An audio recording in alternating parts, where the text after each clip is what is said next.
नाज़रीन ते breaking news अवां सां शेयर करालो। सकरन खां सकरन क़ौमी इशारा ते कार ऐं ट्रक में टक्कर थियण जे नतीजे में हिक ई कुटुंब जा भाती ज़ख़्मी थी पिया आहिनि। ख़बर जे हवाले सां अवां खे अपडेट करायूं त ज़ख़्मियुनि खे सकरन इस्पताल में तिबी इमदाद ॾियण बैदि नवाबशाह रेफर कयो वियो आहे। खबर के हवाले से अवां खे अपडेट कंदालो। एक भेरो ॿीहर सकरन खां या ब्रेकिंग न्यूज़ अवां सां शेयर कंदालो। सकरन क़ौमी इशारा ते कार ऐं ट्रक में टक्कर थियण जे नतीजे में हिक ई कुटुंब जा भाती ज़ख़्मी थी पिया आहिनि। ज़ख़्मियुनि खे सकरन इस्पताल में तिबी इमदाद ॾियण बैदि नवाबशाह रेफर कयो वियो। ज़ख़्मियुनि में अब्दुल रज़ाक खत्री ऐं संदसि घरवारी पुट ऐं धीअ शामिल आहिनि।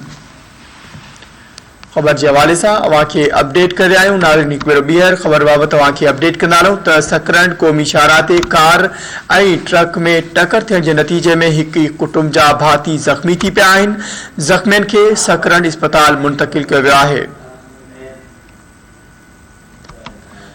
ज़ख़्मियुनि में अब्दुल रज़ाक खत्री ऐं संदसि घरवारी पुट ऐं धीअ शामिल आहिनि।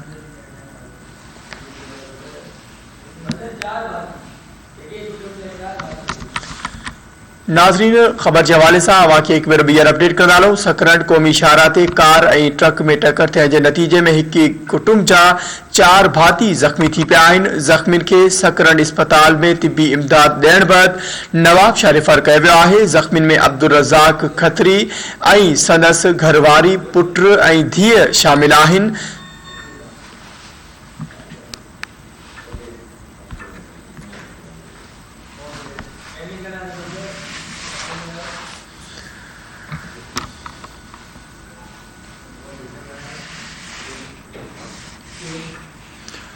नाज़रीन ही हुयूं इन वक़्त जूं ख़बरूं। वधीक ख़बरुनि ऐं अपडेट्स ते ॾिसंदा रहो धरती टीवी न्यूज़।